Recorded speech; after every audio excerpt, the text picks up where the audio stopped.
Hello, my name is Ian and I'm the Vicar of St Matthew's, and it's my privilege and joy to share with you a short midweek thought this week.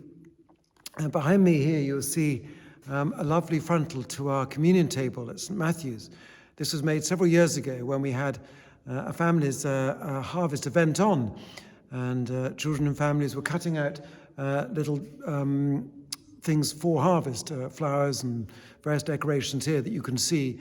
And then some members of our church at the same time were sewing it on to this sheet so that we could have a beautiful frontal. They've been kindly getting it out for us each harvest time, and it's lovely to see it. A beautiful, joyful picture of God's creation. And at St Matthew's, we have just recently celebrated our Harvest Festival last week. We had a wonderful weekend, a harvest fiesta in the garden with apple pressing and all sorts of other things, a joyful harvest service celebration on the Sunday with a church community lunch afterwards.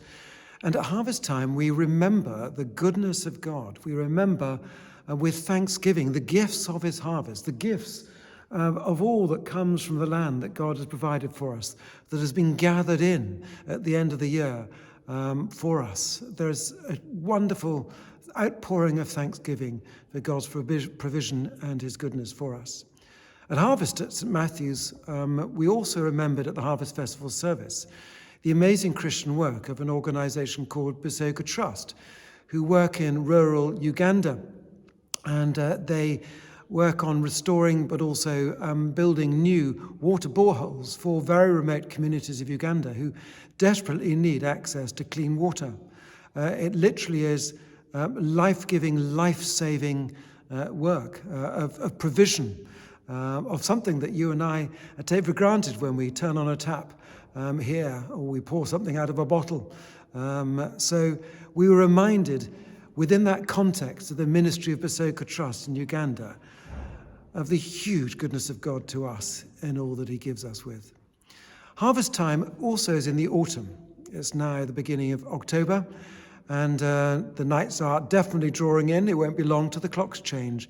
And I don't know about you, but like many of us, I begin to find the shorter days, the longer periods of darkness, when actually we seem to be working harder than ever during this season. I find them quite a struggle sometimes, and actually it's easy to feel down, isn't it, in the darkness of autumn and winter, and as the nights draw in, as things get colder. How good for us to remember the beginning of this season is marked by thankfulness to God in harvest, and thankfulness to God for his provision for us. So may I encourage you, it's a simple encouragement today in this midweek thought, may I encourage you as you enter this season of lots of hard work in terms of the material world. It seems to be completely counterculture to the natural world, doesn't it? Of the material world. As we enter this season of hard work, but as the nights draw in and we feel tireder, and maybe some people get a little bit down with the dark, may I remind you of that good old saying, to count your blessings. Count your blessings and remember God's provision.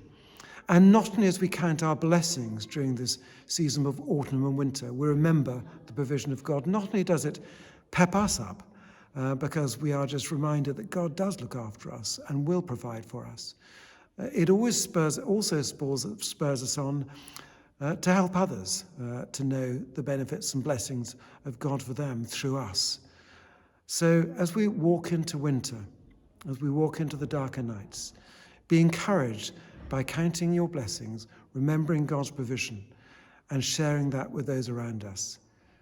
That means that we will never forget that after winter comes spring and summer, and God's provision is all year round. The psalmist writes, "Bless the Lord, O my soul, and all that is within me. Bless his holy name.